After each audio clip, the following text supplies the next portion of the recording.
Hello students, दृष्टि eyes and banking के YouTube channel में आप सभी लोगों का स्वागत है।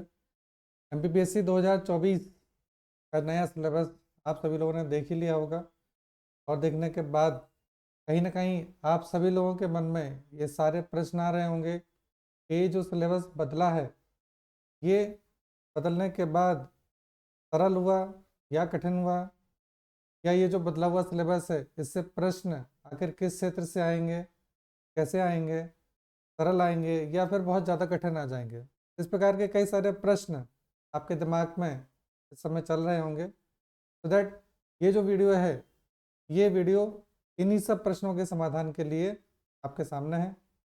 और यहाँ हम इस वीडियो में आज जो बात करेंगे वो एमपीपीएससी प्रीलिम्स के सिलेबस को लेकर के बात करेंगे, क्योंकि वही आपके सबसे पास में है और अभी आपके पास एक सीमित समय है कि आप प्रीलिम्स की तैयारी करें।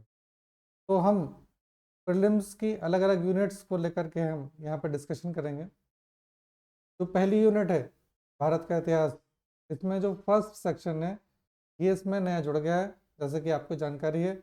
और ये जो सेक्शन है ये संकल्पना और विचार को लेकर के है, यानी जो भारतीय इतिहास है उस भारतीय इतिहास यानी हमारा जो भारत है उसकी संस्कृति को लेकर के ये संकल्पना और विचार इसमें जोड़ा गया है, जिसमें आप देख सकते हैं लिखा है भारतीय ज्ञान परंपरा, भारतवर्ष, वेद। तो ये जो सेक्शन है ये कहीं ना कहीं हिस्ट्री से जुड़ा हुआ है आपका, लेकिन है नवीन परिप्रेक्ष्य में। क्योंकि यहाँ आप देखेंगे तो आपको साहित्य साहित्य के साथ साथ जो दर्शन है उस क्षेत्र के बारे में यहाँ पर आपको ज़्यादा पढ़ना है। तो इसमें कोई शक वाली बात नहीं है कि जो प्रश्न आएंगे प्रश्न भी आपके उसी क्षेत्र से ही ज़्यादा आएंगे। जैसे यदि आपको इसमें भारतवर्ष के बारे में लिखा हुआ है या वेद के बारे में लिखा है, ब्राह्मणों ग्रंथ के बारे में लिखा है, तो यहाँ कहीं ना कहीं आपको अब थोड़ा डिटेल में जा कर के पढ़ना पड़ेगा, क्योंकि आयोग ने स्पष्ट कर दिया है कि उसने ये जो बदलाव किया है उस बदलाव के पीछे क्या उद्देश्य है, क्या विचार है आयोग का। तो वो जो है वो यहाँ से आपको देख करके करना पड़ेगा। जैसे इसमें संस्कार व्यवस्था भी लिखी हुई है, जो पहले आप समाजशास्त्र में मेंस में पढ़ते थे वो यहाँ प्री में डाल दिया है। तो बाकी उसके नीचे प्राचीन और जो मध्यकाल है यहाँ पर प्रमुख विशेषताएं वगैरह बताई हैं, ये आपका पहला भी था, सांस्कृतिक विरासत भी था। लेकिन इस यूनिट को पढ़ते समय आपको ये जरूर ध्यान रखना है कि आप संस्कृति, साहित्य, कला, समाज, इतिहास के बारे में जब ये पढ़ेंगे तो इस क्षेत्र को ही आपको विशेष रूप से इस क्षेत्र को आपको ज़्यादा जोर देना है। और यहाँ बारीक से बारीक चीज़ें भी आपको देख लेनी है, क्योंकि यहाँ से प्रश्न आने की संभावना ज़्यादा है। और अभी जो प्रीलिम्स हुआ था इसमें भी इस तरीके के प्रश्न आए थे। चलिए, दूसरी जो यूनिट है वो मध्य प्रदेश के इतिहास, संस्कृति और साहित्य की है। वैसे इसमें कोई विशेष बदलाव नहीं हुआ है, लेकिन फिर भी आपको यहाँ पर डिटेल में पढ़ना है, क्योंकि अभी भी जो प्रीलिम्स हुआ था उसमें आपको ध्यान हो तो मध्य प्रदेश के साहित्य को लेकर के काफ़ी डीप प्रश्न उसमें पूछे गए थे। तो जब आप यहाँ पढ़ें, जैसे मध्य प्रदेश के प्रमुख त्यौहार हैं, लोक संगीत है, तो थोड़ा सा डिटेल में पढ़ते जाइए, क्योंकि अब उद्देश्य स्पष्ट है आयोग का कि वो आपसे ये सब सारी चीज़ें डिटेल में पूछने वाला है। नेक्स्ट हम बात करें भारत का भूगोल। तो भारत के भूगोल में बहुत ज़्यादा चेंजेस नहीं है, लेकिन हाँ एक इसमें जो सेकंड पॉइंट है जलवायु की घटनाएं, इसमें एल नीनो, ला नीना। तो इसका सीधा सा मतलब ये है कि आयोग आपसे पूछना चाहता है कि आप वर्तमान जो पर्यावरण या जो भौगोलिक गतिविधियां हैं उसको लेकर के आप आखिर कितना अवेयर हैं। तो अल नीनो, ला नीना ये जो पहले मेंस का पार्ट था, तो आप सोचिए ये मेंस का पार्ट उठा करके उन्होंने कहाँ रख दिया है, ये प्रीलिम्स में रख दिया है। ये दक्षिणी दोलन, पश्चिमी विक्षोभ जिसको हम मेंस में पढ़ते थे, इससे जब आप प्रश्न पढ़ेंगे, जब देखेंगे, तो इसके लिए आपको भौतिक भूगोल काफ़ी डिटेल में पढ़ना पड़ जाएगा। इसके अलावा प्रमुख फसलें, खाद्य सुरक्षा, हरित क्रांति, जैसे हरित क्रांति है, हरित क्रांति हम जानते हैं कि जैसे हमने पढ़ा कि भारत में हरित क्रांति के जनक, ये बड़े सामान्य से प्रश्न है, विश्व में हरित क्रांति के जनक। लेकिन बात यहाँ पर हरित क्रांति को लेकर के ही नहीं खत्म हो रही है। आप देखें तो उसमें उन्होंने ये भी पूछा है दूसरी हरित क्रांति, तो ये बिल्कुल स्पष्ट है कि आपको जो पढ़ना है वो करंट के साथ कोरिलेट करते हुए पढ़ना। तो हरित क्रांति में भी बहुत सारे प्रश्न आपसे इस प्रकार के पूछने में आ सकते हैं कि हरित क्रांति जो थी उसके क्या क्या उपकरण थे, किस तरीके से वो प्रारंभ हुई, अचीवमेंट कितना हुआ, कहाँ वो फेल हुई और उसी फेलियर के चलते दूसरी हरित क्रांति शुरू हुई। ये सब सारी चीज़ें पूछने में आ सकती हैं। चलिए थर्ड सेक्शन हम लेकर के चलते हैं, sorry fourth section, Madhya Pradesh का जो भूगोल है। तो यहाँ बहुत ज़्यादा बदलाव नहीं है। तो मध्य प्रदेश का भूगोल जो आप पढ़ते आ रहे थे उसको पढ़ना है, लेकिन थोड़ा सा डिटेल में पढ़िए आप, क्योंकि अब जो प्रश्न आएंगे जैसा कि मुझको लग रहा है वो प्रश्न थोड़े से डीप पूछने में आएंगे। अभी भी जो पिछले 1-2 बार से प्रश्न जो आ रहे हैं वो कहीं ना कहीं डीप में आ रहे हैं। तो मध्य प्रदेश का आप जो भूगोल पढ़ेंगे उसको थोड़ा डिटेल में पढ़िए। ऊर्जा के पारंपरिक और गैर पारंपरिक स्रोत इसमें बिल्कुल नया जोड़ दिया है। तो आपको पता ही होगा कि जो मध्य प्रदेश है, जैसे कि हम गैर पारंपरिक ऊर्जा स्रोत की बात करें तो मध्य प्रदेश ने गैर पारंपरिक ऊर्जा स्रोत के मामले में बहुत बड़े बड़े कीर्तिमान, खासतौर से जो सोलर एनर्जी है, विंड एनर्जी है, इसको लेकर के हमारे प्रदेश में बहुत सारी नई नई योजनाएं भी चालू हुई हैं, बहुत सारे प्लांट भी नए नए बने हैं। जो करंट अफेयर में पढ़ते थे वो यहाँ पर अब एक सिलेबस का उन्होंने एक निश्चित पार्ट बना दिया है। तो वो पढ़ते समय आपको थोड़ा ध्यान रखना है कि ये आपके सिलेबस का एक फिक्स पार्ट बन चुका है। चलिए नेक्स्ट सेक्शन है भारत और मध्य प्रदेश की संवैधानिक व्यवस्था। यहाँ ये सेक्शन आपने पहले भी पढ़ रखा है, लेकिन अब इसमें जैसे कि आप देखेंगे जो सबसे लास्ट पॉइंट है इसमें मध्य प्रदेश में सुशासन। ये चूँकि हम शासन में आप जो हैं वो तैयारी कर रहे हैं पीएससी की और सेलेक्ट होकर के प्रशासनिक व्यवस्था का हिस्सा बनेंगे। तो आयोग का उद्देश्य बिल्कुल क्लियर है कि जो व्यक्ति यहाँ पर आ रहा है सेलेक्ट होकर के आए वो एक संवैधानिक व्यवस्था देख कर के आए और शासन और प्रशासन को भी अच्छे से देख कर के आए। इसलिए इसमें ये जो टॉपिक है जैसे मध्य प्रदेश में सुशासन, ये इसमें रख दिया गया है। इससे प्रश्न ये जैसे पहले आप मेंस में पढ़ते थे तो अब वो प्रीलिम्स का हिस्सा एक बन चुका है। यहाँ आपको थोड़ा सा ज़्यादा ध्यान देने वाली बातें हैं।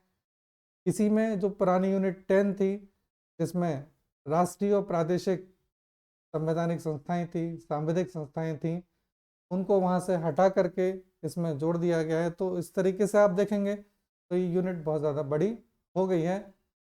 वो जो यूनिट 10 थी पुरानी जिसमें सारे आयोग दिए गए थे उसमें आपको ध्यान हो तो आयोग के नाम दिए गए थे, लेकिन यहाँ पर नाम नहीं दिए गए हैं। इसका मतलब ये है आपको अब सारे आयोग डिटेल में पढ़ना है और वो काफ़ी इम्पोर्टेंट भी हैं। चलिए नेक्स्ट सेक्शन है भारत और मध्य प्रदेश की अर्थव्यवस्था। इसमें अच्छा खासा चेंजेस हुआ है। ये आपको बिल्कुल एक नए सिरे से पढ़ना पड़ेगा। ये बात आप मान के चलिए कि आप जैसा पहले मेंस में पढ़ते थे या जो कहीं ना कहीं आप यूपीएससी या यूपीपीसीएस की भी परीक्षा देते थे तो उसमें एक अर्थव्यवस्था बहुत अच्छे से पढ़ते थे, वो अब मध्य प्रदेश के लिए आपको पढ़नी पड़ेगी, क्योंकि इसमें भारत की जो अर्थव्यवस्था है उसके बारे में भी बहुत ज़्यादा पूछने में आ रहा है। और इसी के साथ साथ जो मध्य प्रदेश की अर्थव्यवस्था है उसके बारे में बहुत सारी चर्चाएं की गई हैं। जैसे आप देखें उसमें स्पष्ट लिखा हुआ है मध्य प्रदेश में कृषि उद्योग, चलिए ये तो खैर ठीक था, लेकिन एमएसएमई, अधोसंरचना, ये बिल्कुल नई चीज़ें इसमें जोड़ दी गई हैं। यहाँ से आपसे प्रश्न पूछने में आ सकते हैं। आपको ध्यान हो अभी जो मेंस हुआ था और उसमें मध्य प्रदेश की अर्थव्यवस्था में एक बिल्कुल प्रश्न भी आ गया था कि जो सहकारी बैंक है वो महिलाओं के जो सहायता समूह होते हैं उनको कितने प्रतिशत पर ब्याज दर उनके लिए चलाते हैं।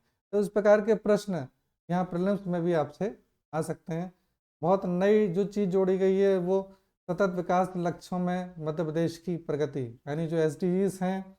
तो अ, वो जो गोल्स हैं उनको लेकर के अभी हम नीति आयोग में भारत के लक्ष्य पढ़ते हैं, भारत ने कितनी उनकी प्राप्ति कर ली है। तो यहाँ पर अब आपको भारत के साथ साथ मध्य प्रदेश का भी सेक्शन उसमें देखना है कि मध्य प्रदेश ने किस तरीके से उन एसडीजीज को प्राप्त किया है। इसके अलावा आप और इस ये जो सेक्शन है इसमें बहुत ज़्यादा चेंजेस हैं। फिर आप देखें जैसे आत्मनिर्भर मध्य प्रदेश, ये चूँकि आपने केवल एक नाम ही सुना है हमने अभी तक आत्मनिर्भर मध्य प्रदेश, लेकिन अब इससे जुड़ा हुआ जो डेटा है वो भी अब आपको कलेक्ट करना है। बौद्धिक संपदा अधिकार, ठीक है, या इसके अलावा आपका एक जिला एक उत्पाद, बहुत सारे ज़िले हैं और सरकार की योजना है कि एक जिला एक उत्पाद हम स्टार्ट कर देंगे तो उससे कहीं ना कहीं निर्यात के ऊपर प्रभाव पड़ेगा। बाकी भारत की विदेश व्यापार की जो नीति, G20 नया सेक्शन है, G20 का सम्मेलन इंदौर में हुआ था और भारत उस G20 की दिशा में काफ़ी ज़्यादा काम कर भी रहा है, आपको बहुत अच्छे से जानकारी है। तो ये सब इस यूनिट में जोड़ करके इस यूनिट को पहले से बहुत ज़्यादा इम्पोर्टेंट बना दिया गया। चलिए नेक्स्ट यूनिट आती है विज्ञान पर्यावरण और स्वास्थ्य की। तो यहाँ ज़्यादातर जो चीज़ें हैं वो पुरानी चीज़ों से उठा करके रख ली हैं, पुराना जो सिलेबस है। बाकी आप ध्यान रखिएगा इसमें कि जैसे अंतरिक्ष प्रौद्योगिकी है, ठीक है ना, अंतरिक्ष में भारत की जो कहना चाहिए कि अचीवमेंट्स हैं उसके बारे में आपको बहुत अच्छे से पढ़ लेना है। यहाँ पर भी आप देखेंगे ना तो सतत विकास SDG ये यहाँ पर भी जुड़ा हुआ है। इसके अलावा स्वास्थ्य नीति, स्वास्थ्य कार्यक्रम, ये भी क्या स्वास्थ्य के सूचक, तो ये बहुत नई चीज़ें हैं क्योंकि मध्य प्रदेश स्वास्थ्य के क्षेत्र में बहुत सारी नई नई योजनाएं लेकर के आ रहा है। तो यहाँ पर भी आपको देखना है, तो मध्य प्रदेश के संदर्भ में भी और इसी के साथ साथ क्या करना है आपको भारत के संदर्भ में भी इसे देखते हुए चलना है। नेक्स्ट हम बात करते हैं तो यूनिट नंबर 8 और 9 ये दोनों लगभग पुरानी जैसी यूनिट है और आप देखेंगे तो यहाँ सूचना और संचार प्रौद्योगिकी में ऐसा जो E-कॉमर्स था उसको हटा दिया गया है, लेकिन बाकी जो चीज़ें हैं वो एज इट इज़ हैं। कंप्यूटर का जो आधारभूत ज्ञान है वो आपसे इस समय वहाँ पर पूछने में आ रहा है। तो कंप्यूटर को पढ़ते समय आप ध्यान रखिएगा कि जो कंप्यूटर का जो बेसिक स्ट्रक्चर है या जो साइबर सिक्योरिटी है या ये सारी चीज़ें हैं जो अभी वर्तमान में चल रही हैं उनको आपको बहुत ज़्यादा अच्छे से देखते हुए जाना है। करंट अफेयर्स का पार्ट है, आपने इस बार का प्रीलिम्स का देखा ही है पेपर, करंट अफेयर का सेक्शन अच्छा खासा बढ़ चुका है। उसको पढ़ते समय ध्यान रखिएगा कि आपको थोड़ा डिटेल में पढ़ना है। यूनिट नंबर जो 10 है वो पूरी तरीके से स्पष्ट है उद्देश्य कि मध्य प्रदेश का जो परसेंटेज है वो प्रीलिम्स और साथ साथ मेंस में भी बढ़ा हुआ है और ये कहीं ना कहीं मध्य प्रदेश के विद्यार्थियों के लिए एक फ़ायदे की ही बात है। तो दैट यूनिट नंबर जो 10 है वो पूरी तरीके से जनजातियों पर ही केंद्रित कर दी गई है, लेकिन आप देखेंगे तो उसमें लिखा हुआ है यूनिट में कि विरासत, लोक संस्कृति, लोक साहित्य, यानी ये बिल्कुल वैसे ही है जो यूनिट नंबर 1 है उसी का ही मध्य प्रदेश के ऊपर एक छाप है कि यहाँ पर भी वो मध्य प्रदेश की जो जनजातियाँ हैं उनकी विरासत के बारे में पूछ रहे हैं, लोक संस्कृति के बारे में पूछ रहे हैं, साहित्य के बारे में पूछ रहे हैं। तो यहाँ पे थोड़ा सा डिटेल आप उसको देखें। यहाँ यदि आप थोड़ा डिटेल देख लेते हो तो ये चीज़ें आपके मेंस में भी बहुत ज़्यादा उपयोगी हो जाती हैं। जैसे देखिए लिखा हुआ है विशेष पिछड़ी जातियाँ, जनजातियाँ या घुमंतु जनजातियाँ जो हैं उनके विशेष संदर्भ में यहाँ पर पूछा गया है। जनजातीय संस्कृति, जनजातीय संस्कृति अपने आप में एक बहुत बड़े रिसर्च का फील्ड है। पूरे भारत में अंतर्राष्ट्रीय स्तर पर बाहर से लोग आते हैं रिसर्च के लिए, मध्य प्रदेश में आते हैं, जनजातीय संस्कृति के बारे में रिसर्च करते हैं, बड़ी बड़ी किताबें भी लिख चुके हैं। तो यहाँ पर आपसे त्यौहार है, उत्सव है, बोलियाँ हैं, जनजातीय प्रकाशन है, मध्य प्रदेश की लोक संस्कृति, लोक साहित्य, तो ये सब सारी चीज़ें ये उठा करके एक यूनिट में उन्होंने यहाँ पर रख दिए। इस पॉइंट ऑफ व्यू से आप देखेंगे तो ये जो यूनिट है ये भी अपने आप में एक बहुत बड़ी यूनिट है। भले चाहे उसमें टॉपिक एक एक लाइन के लिखे हुए हैं, लेकिन यूनिट अपने आप में काफ़ी बड़ी यूनिट है। तो ये प्रीलिम्स के लिए तो ये सिलेबस है, तो ध्यान रखिए ये बिल्कुल सारी नई चीज़ें हैं, इनको लेकर के आप लग जाइए और अपनी तैयारी प्रारंभ करना शुरू कर दीजिए। तो इस तरीके से सिलेबस में जो भी चीज़ें इंपॉर्टेंट थी वो मैंने आपको पूरी तरीके से बता दी हैं।